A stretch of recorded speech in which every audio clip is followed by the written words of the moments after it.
the Diddy scandal goes on, more and more accusers are coming forward. Those heavily armored gear and equipment, I don't think they're actually searching for any items that could connect whatever the investigation is.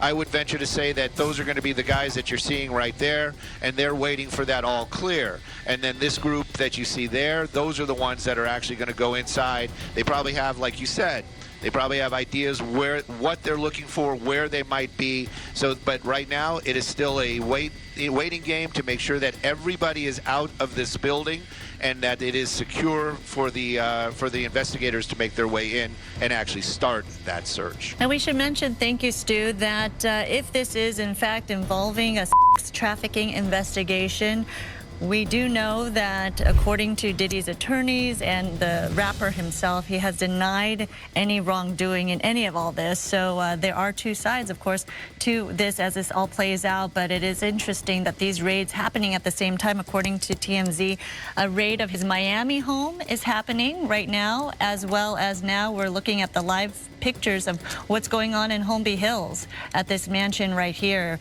all connected to Sean Combs. So again, until we find out further word as to what exactly they're searching for and why, we continue to look at the procedures taking place regarding this raid that's being conducted by Homeland Security. You have support from local law enforcement officials as well. We saw from the ground shots, you see multiple agencies there a part of all of this, and they have a number of resources on hand with a drone flying up top, as well as they had ladders taking a closer look at certain parts of the property.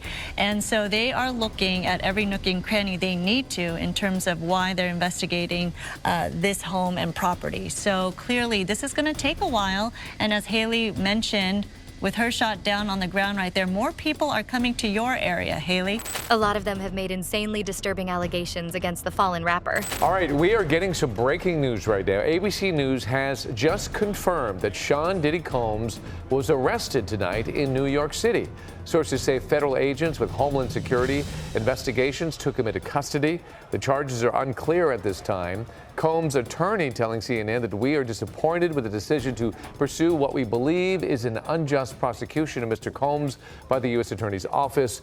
We, of course, are trying to gather more information. There's a lot more to come out of this story, and as soon as we get it, we'll turn it over to you. But one woman's story in particular will scar you for life. You should always advocate for yourself and be a voice for yourself. You should never let what somebody else did ruin or run your life. A 38-year-old mother from Alabama who has filed a lawsuit accusing Sean Diddy Combs and Jay-Z of raping her when she was 13 years old is speaking out to NBC News for the first time. She asked us not to reveal her identity. What made you want to come forward and talk today? Because I think that I've been quiet long enough about what I've been through, and it's been hard enough to be quiet, but it's a chapter of my life that I'd like to close. An NBC News review of her account found inconsistencies with her allegations. She says that she went to the MTV Video Music Awards in 2000 to catch a glimpse of her favorite celebrities. You weren't scared to be all alone? No, with having autism is like feeling like you live your life in a shatterproof juggle ball. The world's on fire. The fire is inside the ball with you, but there's no way for you to get out. In addition to having autism, the woman says she suffered a head injury. The night of the 2000s VMAs, she says a friend drove her from Rochester, New York to Manhattan, a more than 5-hour drive. Her attorney provided NBC News with the name of the friend who has since died. The woman says she spoke to Combs' limo driver, who offered her a ride to an after party. I stumbled upon Diddy's driver, who told me that I was exactly what Diddy was looking for. What did you think when he said that to you? I thought it meant that I was just pretty. You'll never forget the kind of things that she claimed happened to her at a Diddy party. The media is hungry to find out what went down at Diddy's now infamous freak-off parties. But celebrities who went to his parties are keeping their lips shut because they're too scared of getting taken down with him. It's been rumored that they're even paying off alleged victims to stay quiet. But some of them can't be bought, like Allie Carter, a woman who was calling Diddy out even before Cassie filed her lawsuit against him in 2023. While I was down there, there was something that happened. I don't even know what to call it. There was something that sounded like an earthquake, something that sounded like people got into a fight. There was a shooting. I was taken from one room to another, and then from there someone left me there. I started moving and trying to get out of where I was. I was with the friend that I came in with, who was freaking out. She was hyperventilating, she was crying, she was trying everything to get out, and it made us get deeper in. The lower you go, the harder it is to get out. No one knows where the doors are. No one knows where the exits are. No one knows where some of these tunnels lead to. So it's not as easy as just say, I'm just going to get out, or I'm just going to try to find a way out. If you are walked in, you're escorted in, somebody has to help you get out. After what happened, we had to leave. Again, I don't know what was going on. I'm still not sure what happened that night. Maria, I am so sorry. I am my brain is so, I'm so sorry. I don't even know what's wrong with me right now. I'm being honest. I'm like sweating and I don't even know what's wrong. But I'm fine. It's a very, very difficult topic. She began getting attention on social media in 2020 after she made shocking claims that she'd been harmed as a child at one of Diddy's events. She reportedly tried to take legal action against him, but it didn't go anywhere. Allie recently shared a video alleging that after she made the accusation against him, she ended up losing everything: her home, her animals, and her job. I never thought that we would see the day where Diddy would get arrested, and I told you guys in that Maria Z interview in 2021 that no one tells on Diddy, P. Diddy, all right? Just the same way nobody tells on Denzel Washington. People don't usually talk and stop and think about the children victims that are going through things right now as we speak, and the ones who suffered through all this. I decided to stop for a second and do some projects with projects all around, because we just said, you know what, this is our life, it's not changing. We stopped somewhere, and I've been hiding. My mom and I have been hiding. We've had our head down. We've tried to back up. We've tried to tell you everything that we can, and now we have people messaging us, investigators, people that want to talk now, when now it's because it's trending. We're still not on the subject of the kids. All the adults are covering their ass. All the adults are, I left at a certain time, yet you knew children were there. You knew these parties were not okay. They weren't freak-offs. They were satanic ritual orgies. A report by the Express Tribune revealed that she recently made some other wild allegations in one of her latest videos that went viral. She said, "I was there. I witnessed it all. It wasn't just parties. It was something much more sinister." She made the claim that Diddy's freak-offs were more than just twisted gatherings. Please spread this message everywhere. Timothy Charles Homseth. Sir, you tried to speak to me in July.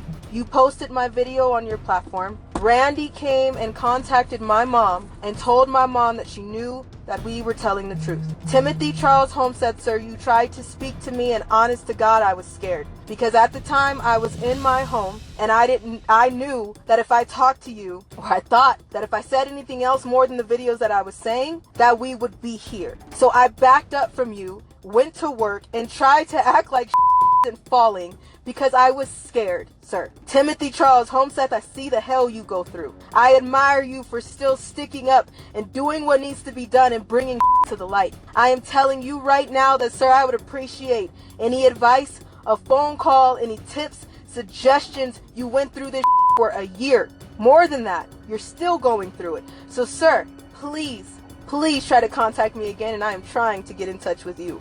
If there is something that you can help me with, we have a lot of danger coming our way from the that is happening right now, and we need your help. I am sorry that it took me so long, but yes, sir, I was honestly afraid. I was terrified because I knew this. So, Mr. Homseth, we are looking for you. We are looking to speak to you just to try to get something that can help us to continue this fight, because we know that you were telling the truth. And I know that you had advice for me in the beginning, and I'm so sorry I ran. They were satanic rituals where all kinds of unspeakable things happened to children. Ally alleged that the adults at the parties were responsible for the child servants that were there, and one of those children was her.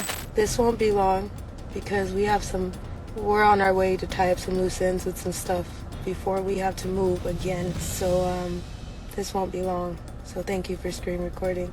My name is Allison Leilani Carter. I'm going to turn the comments second so I could get this out. And already I am slightly sweating. Hold on, because I just want to get this out quickly because I got a lot to do. So I'm just going to turn the comments off and I'll turn them back on and we'll be live again. So if you can heart me over here, if you can still see me, I'd appreciate it. So I know you're still with me and you didn't cut out and I'm not being shadow banned because my accounts are shaking, okay? Hi, my name is Allison Carter. My mom's name is Shelly Carter. In 2021, we did a live interview with Maria Z. We went viral in 2020. Today is, September 23rd, 2024. In 2020, I went viral. We lost our home. We lost our animals. We lost everything. I am a dance teacher. I was working as a choreographer, an after-school teacher, a volunteer for doing hair at foster care agencies for free. I was starting to turn around and try to feed the homeless and go back to where I come from, packing backpacks. She also confessed that she never thought that the day would come when Diddy would be arrested. She said, "No one tells on Diddy." You guys know that this is not easy. When you are holding the truth of crimes against humanity, there's no money that you could be taken in for this. It's not happening. When you start trading money for the truth, you are no better than the slave trader, okay? Because again, you're pimping yourself or you're selling yourself. We're not doing that. We're just not doing that. We collect cans. We sometimes do secret shopper. That's how we keep moving. And there's people who are like, well, how do you sleep in the car? This car? But besides that, when you are standing in this truth, we get held 24/7, stuff that y'all don't even see, okay? And when you understand the level of hell that you're getting, when you see the enemies, the problems that come with speaking out, two wrongs don't make a right. So slamming some survivors together to say, hey, you guys are both speaking on the same thing. Can y'all speak together? Do you see us endorse anybody? Do you see us team up with anybody? When do you see us post stuff on other people? We don't know them. We will let you know, hey, this person is speaking the truth. But if we see something, we'll back up and throw it in six so quick. There are survivors who are like, hey, can you team up with this person? She's speaking out. Can you team up with this person? She's speaking out. We see a problem. And on top of that, we don't want to intermingle. Allie has come under heat for not wanting to speak on larger platforms. Speaking out, they're getting hailed for what they're saying. They're getting followed. They're getting numerous threats. Why would we team up with them and then intermingle the that they have on their side that's after them and intermingle ours? What sense does that make? Two wrongs don't make a right. Yes, survivors need to stand up, but if they are standing up and if they're doing what they're doing on their side, keep doing it. Keep pushing. Keep talking. Keep fighting. Because the amount of hell that we're getting on this side, you're getting too, if you're actually doing it for the right reasons. Yes? So no, we don't want to team up with another survivor. We're not going to do that. Especially those who are on big platforms. No, thank you. Because that intermingles. We don't have a problem with them. We're not going to backbite and mudsling them. There's some people who are going to get pissed at us because we refuse to take a mic from them. Pay attention. If we don't want to talk to you, then you should be continuing to say what you're saying and do what you're doing, because the truth is priceless and there's other children that need our help. That should be it, and that should be all. If I don't want to talk to you and we don't need to team up together, there shouldn't be a fight. Okay, done. I'll keep doing what I'm doing from over here. And I will send you the best. God bless you, God keep you, and Godspeed. That's all I got. She sounds terrified to speak out at all. We're already dealing with, and then that just heaps more on top of it. That's the type of intermingling we mean. We don't want to do that. We got enough. When you understand what we're talking about, when you understand what we're doing, you get it, that it's more than enough. We are tired. I am drowning in my PTSD. I am not even going to you right now. It is taking me a lot to get up off the floor. My mom has been shaking me out of nightmares. I feel like my skin is crawling. I could scrub my skin and it still would not take off the pain and the disgust that I have, all right, when I wake up from certain nightmares and flashbacks. So I am telling you right now, to be able to come on here and to speak to y'all, I am paying for it in every way possible. So when you understand what we are talking about, there's no need to intermingle those.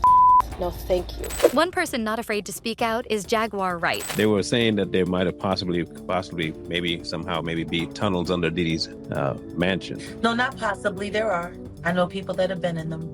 I know people that have been to that pool, that section of the community.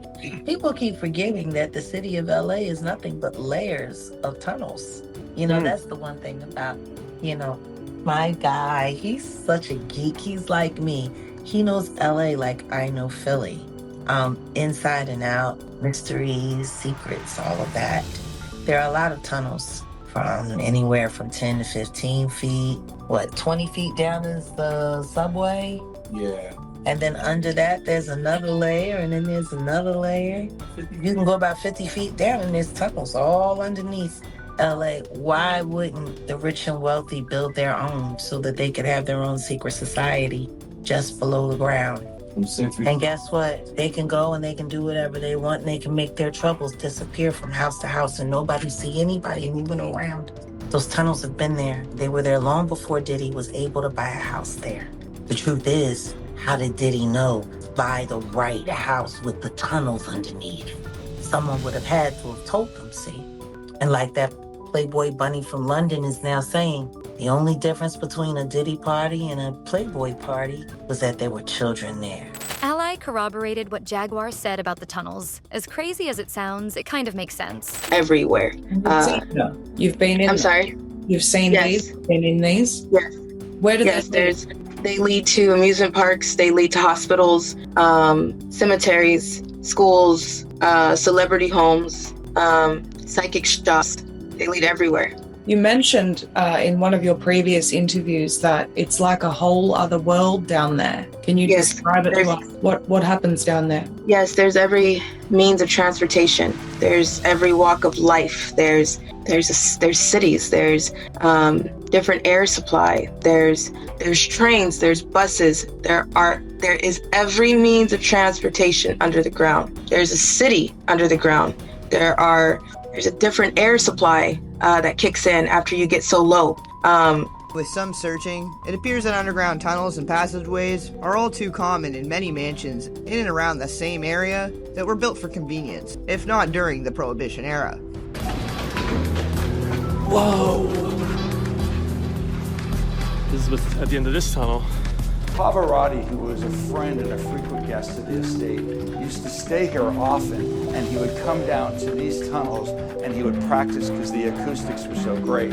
According to Soap Central, Allie is a dance teacher and a choreographer who's also volunteered at foster care agencies. She revealed that she was once in the foster care system herself, and she blamed Riverside County Child Protective Services for supposedly allowing her to be trafficked at a young age, which is allegedly how she ended up at one of Diddy's parties. While Allie didn't get into details about what exactly went on at the party in her viral video, her affidavit, in which she supposedly talked about the party, began making the rounds on social media. A Twitter account named The Sacred Blue Tent shared some photos of the alleged affidavit, and you're not going to believe the sick things that are in it. According to the document, the affidavit was created in April 2024. Ally claimed that Diddy's event was a Playboy Mansion after-party that was attended by celebrities like Denzel Washington, Young Jock, Birdman, and the hip-hop mogul himself. She went on to allege that at the party, there were body cakes, which is when a person lies on a table and has food placed on top of them so that people can eat off them. But Ally made the claim that it was minors who were on the tables, and they weren't wearing clothes either. The description is similar to something that a property manager in Las Vegas claimed he saw when he was supervising a party Diddy threw for Meek Mill in a mansion he'd rented. The Daily Mail reportedly even received footage of the party, and at one point, a woman wearing next to nothing could be seen lying on a table with sushi on her.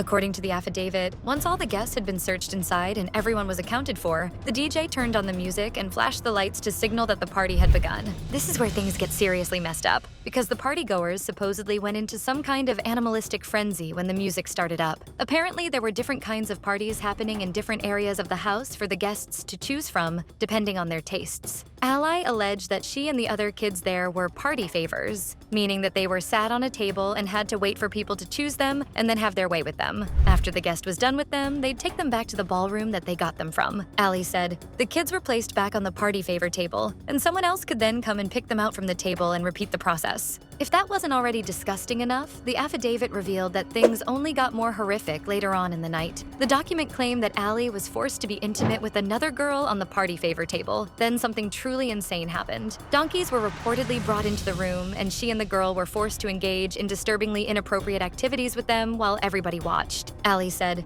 "Another girl and I ended up throwing up afterward, and they rubbed our faces in each other's vomit as punishment. I mean, the whole thing sounds like a complete nightmare. You kind of don't want to believe that something so terrible terrible could be true. Of course, we have no way of knowing if any of this actually happened, but Diddy has been accused of being responsible for all kinds of unspeakable horrors. So who knows what is true anymore? Getting to know Allie Carter like everyone else, but it's a little different for me. When Allie Carter's story really started breaking through, I had already had 2 instances with alleged survivors, victims that were not true. As you guys may or may not remember, there was a young woman. Her name is Angela Owusu. She started calling herself Legina Gold. Legina Gold alleged herself to be the secret love child of R. Kelly and Aaliyah. She went viral on TikTok. She called for me. She reached for me.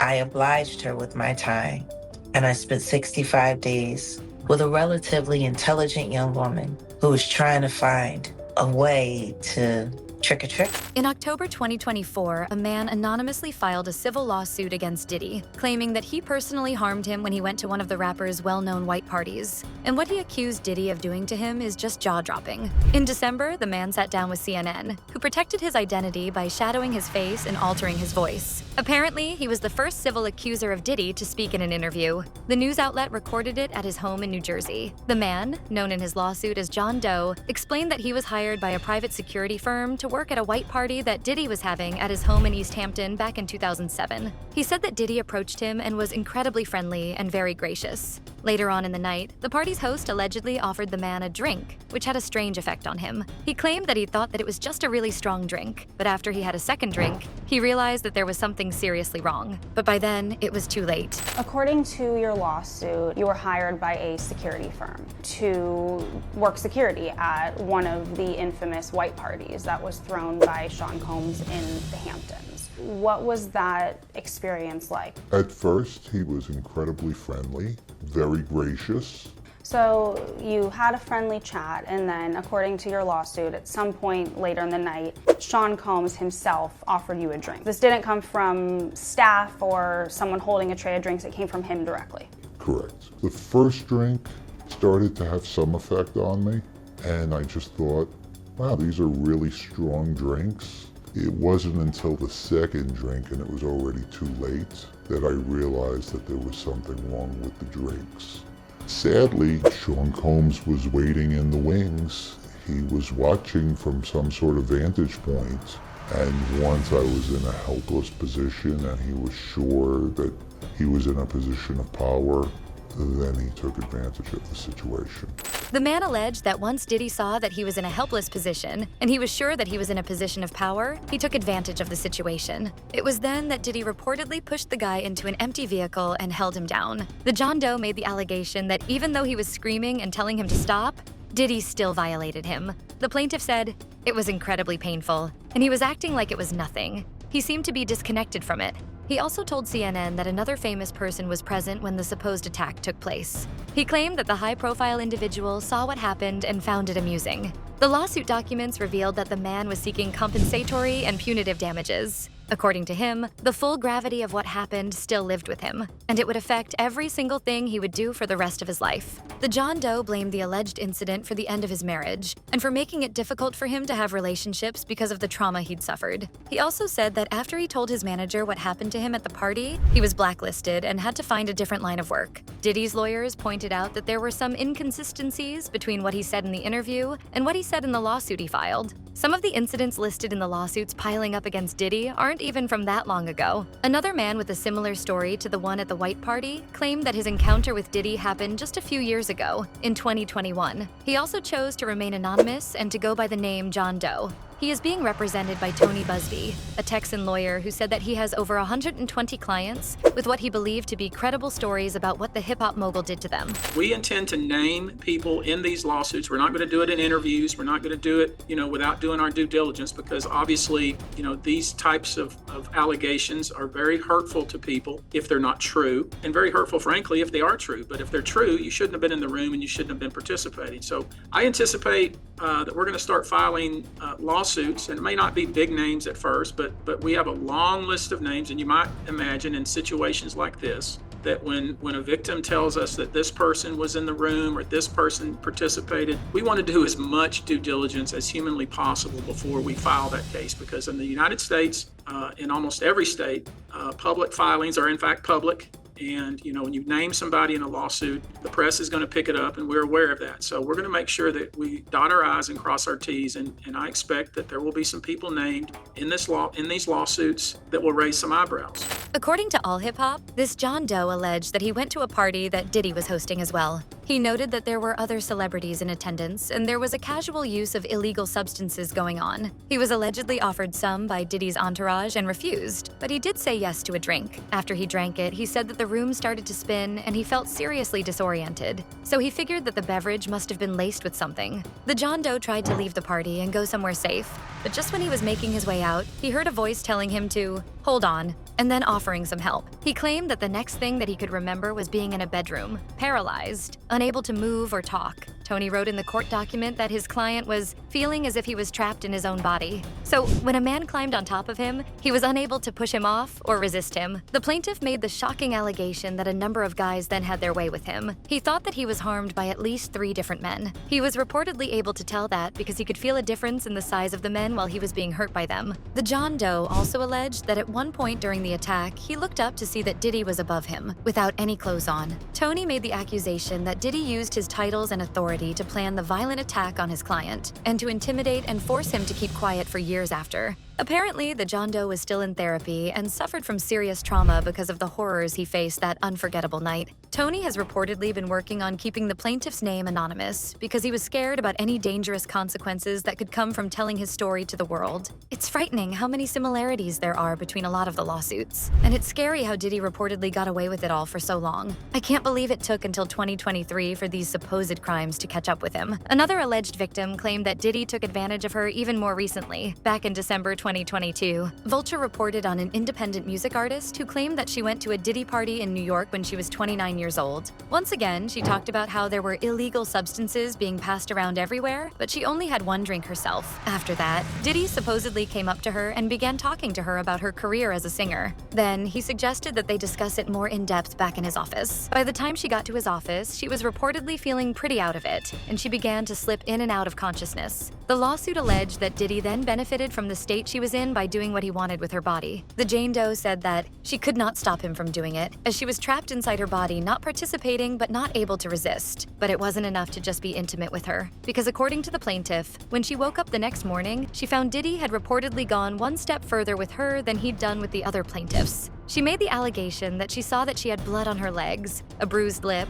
and deep imprints on her wrists and her arms, which she guessed must have been from being tied up with ropes. It's honestly just so disgusting to think about the insane things that people are sometimes capable of. The most recent lawsuit against Diddy was filed in January 2025. The plaintiff was a woman who claimed that she was harmed by the disgraced rapper when she was just 16 years old. And if what she's alleged is true, then it'd show that Diddy's victims spread out further than those just at his parties. He could supposedly get anyone off the street to be his victim. According to court documents that People magazine got hold of, the woman claimed that she was working as a babysitter in New York. She was reportedly looking after a kid who lived in the same building as Diddy's then-girlfriend. As she was leaving her babysitting gig one day, Diddy and 2 of his associates were outside the building, and he supposedly started asking the teenage girl if he could give her a ride home. She refused to get in his car a bunch of times, but he apparently kept insisting, so she gave in and got in the vehicle, which, as you can probably guess by now, was a huge mistake. The lawsuit claimed that the girl started to panic when she realized that the men weren't going to drop her at her home. They allegedly gave her a drink to calm her down, which made her feel groggy and unsteady. She said that not long after that, Diddy took advantage of her and then had his driver drop her off at her apartment building. These more recent lawsuits against the mogul have mostly come from Tony's law firm. At the start of October 2024, the Houston-based attorney announced that he was representing hundreds of accusers, and that 25 of them were supposedly minors when they were harmed. The youngest was just 9 years old. It's heartbreaking to think that anyone as young as that ever had to experience something so terrible at the hands of a powerful adult. Tony said something similar at a news conference, according to a Sky News report. He said that type of essay should never happen in the United States or anywhere else. He also stated, "This should have never been allowed to go on for so long. This conduct has created a mass of individuals who are injured, scared, and scarred." The case with the youngest child hasn't been filed yet, but People reported on a lawsuit that was brought forth by a John Doe who claimed that he was only a 10-year-old when he was hurt by Diddy. Just a little warning here that you might want to skip this next bit if you're someone who might be triggered by this kind of news. This alleged crime reportedly happened in 2005. The plaintiff said that when they were a kid, they had hopes of making it in the entertainment industry, and so his parents sent him from LA to New York to attend some industry meetings.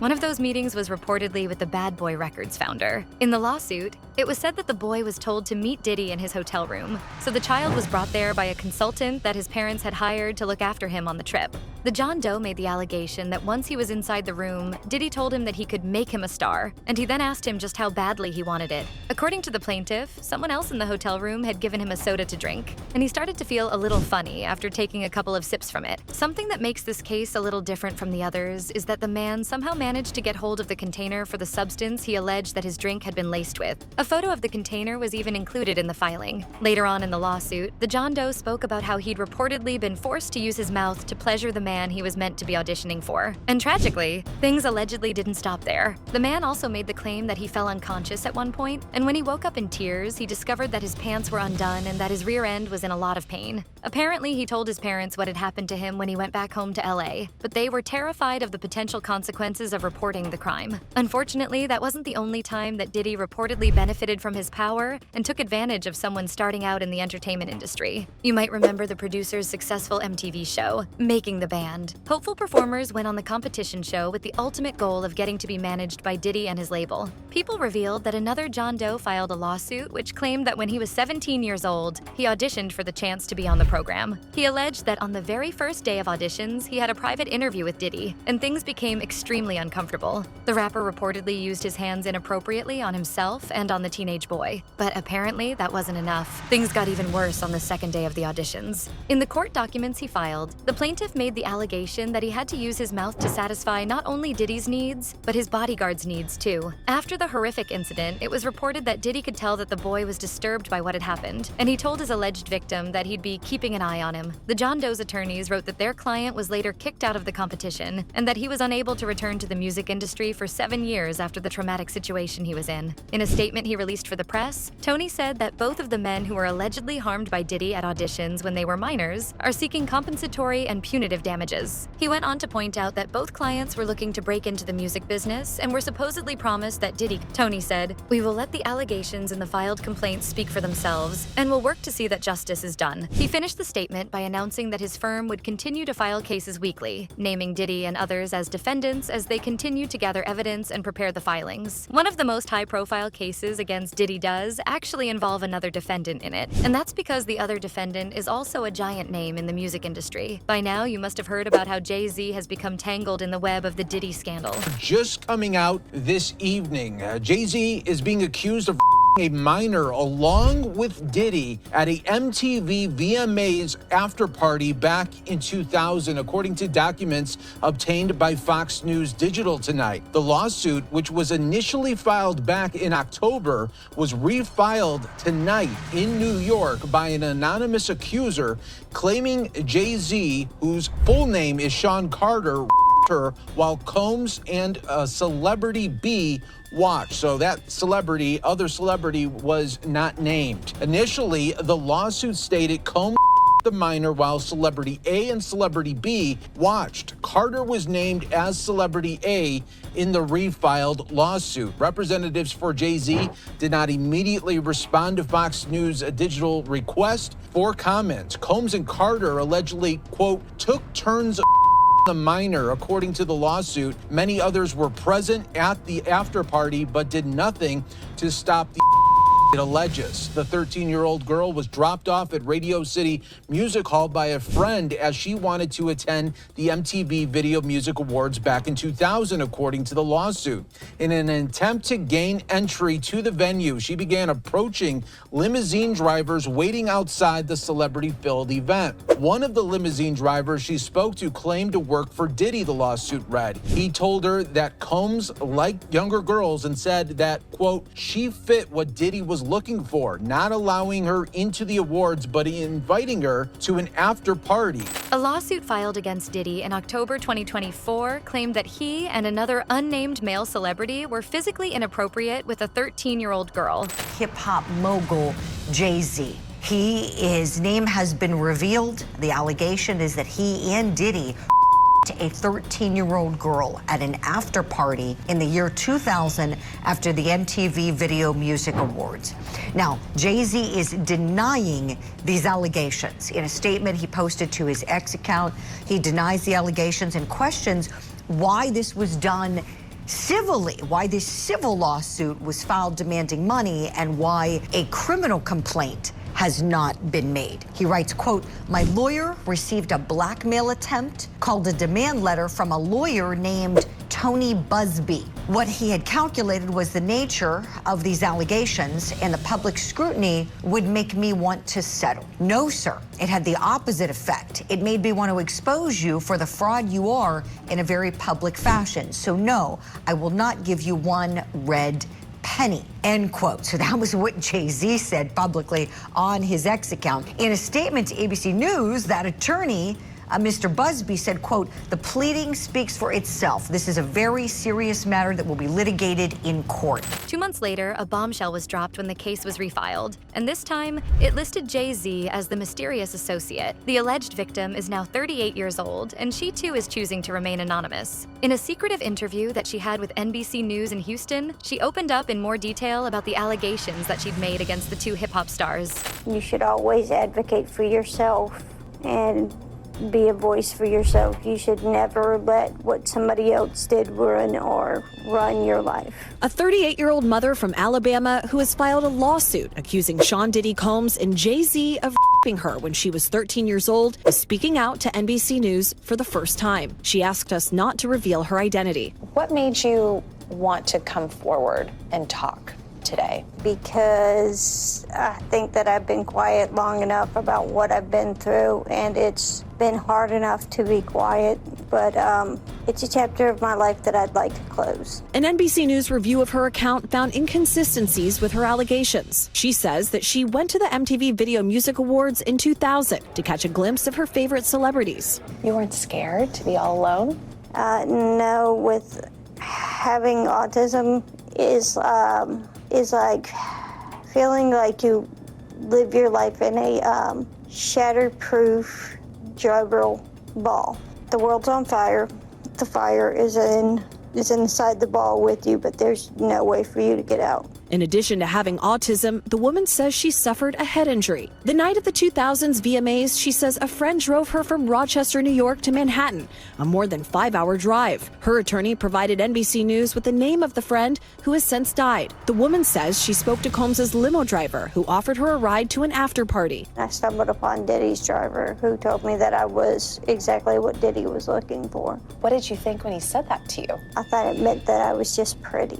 She started the interview by saying that it was important to always fight. She said, "You should always advocate for yourself and be a voice for yourself. You should never let what somebody else did ruin or run your life." The plaintiff went on to add that she hoped that she could give others the strength to come forward like she did. Later on in her interview, she shared that back in the day, she was living in Rochester, New York, and it was her dream to go to the 2000 VMAs. So she snuck out of her house one night. Apparently, she was driven by a friend to Radio City Music Hall where the event was being held that year. The Jane Doe explained that since she didn't have a ticket, she just tried to catch celebrities as they entered, and she watched some of the show on the Jumbotron outside. After the event came to an end, she supposedly began speaking to limo drivers with the goal of somehow getting into an after party. One of the drivers reportedly told her that he worked for Diddy and that she fit what the rapper was looking for. According to the accuser, the driver took her to an after party at a large white residence. She went on to claim that she was told to sign a document, which she didn't read. Inside the party, she supposedly spoke to a few different celebrities. She thought that she had conversations with stars like Fred Durst, Benji, and Joel Madden. At one point, she was allegedly offered a drink by a waitress, and she felt unwell after drinking it. She said, "I started feeling funny. Tried to start looking for a place to lay down."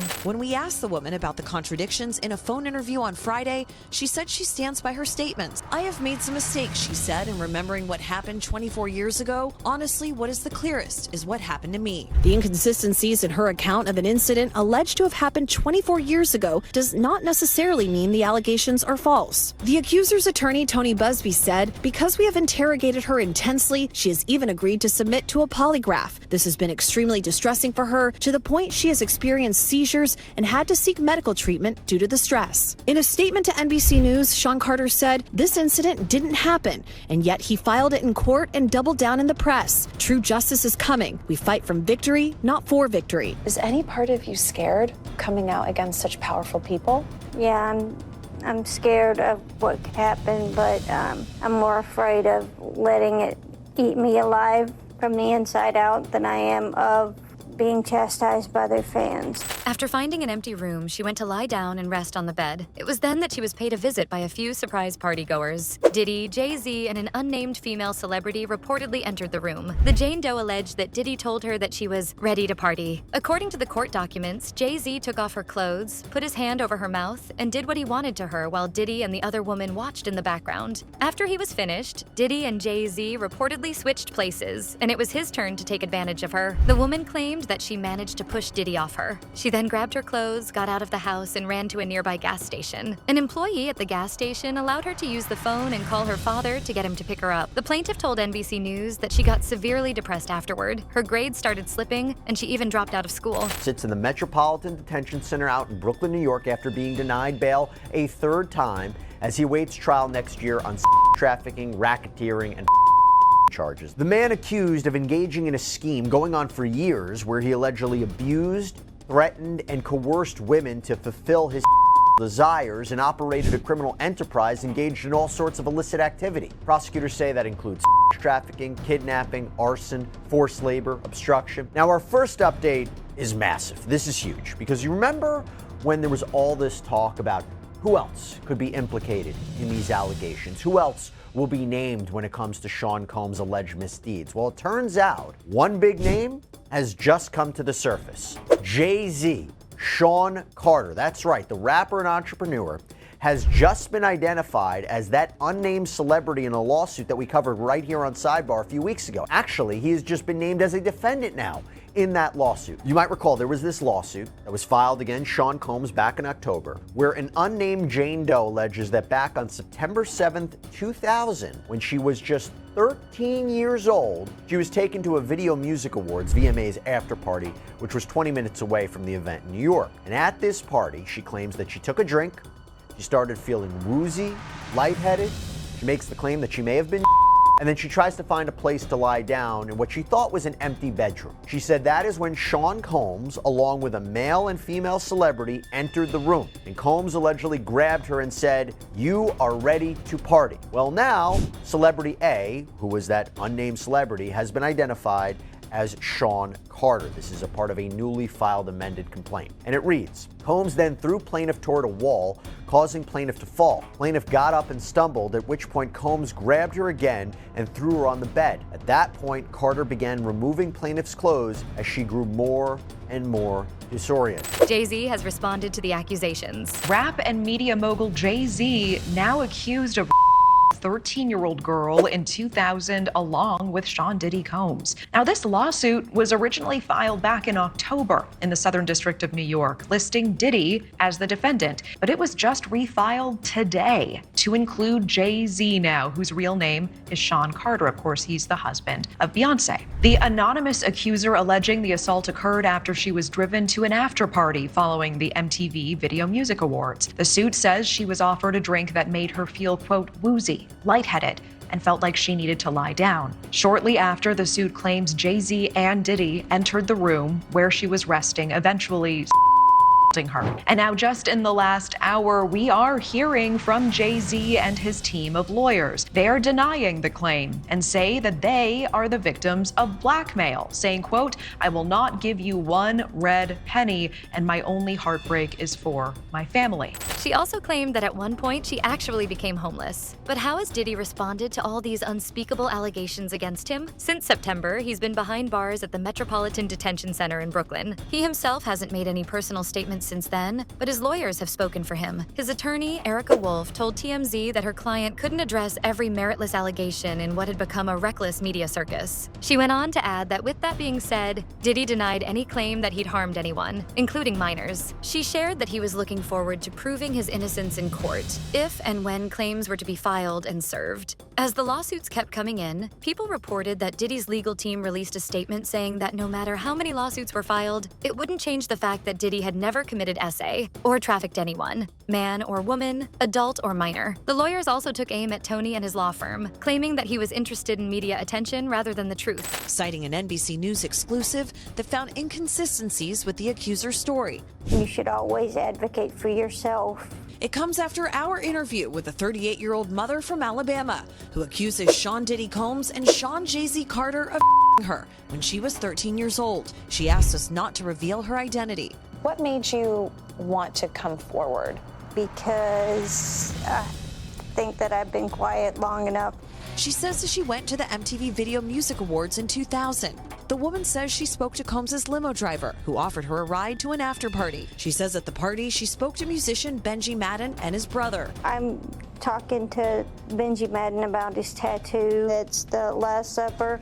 In a statement to NBC News, a representative for the Maddens confirmed that they did not attend the 2000 VMAs and that they were on tour in the Midwest at that time. At the after party, she says she had a drink that made her feel woozy. Then she says Combs and Carter both her. She says she ran to a gas station where she called her father, who picked her up. We rode home in silence. She didn't ask me what happened. In an interview with NBC News, her father said he could not verify the claims. I feel like I would remember that, and I don't, he said. When we asked the woman about the contradictions in a phone interview on Friday, she said she stands by her statements. This woman is standing by her story. It happened over 20 years ago.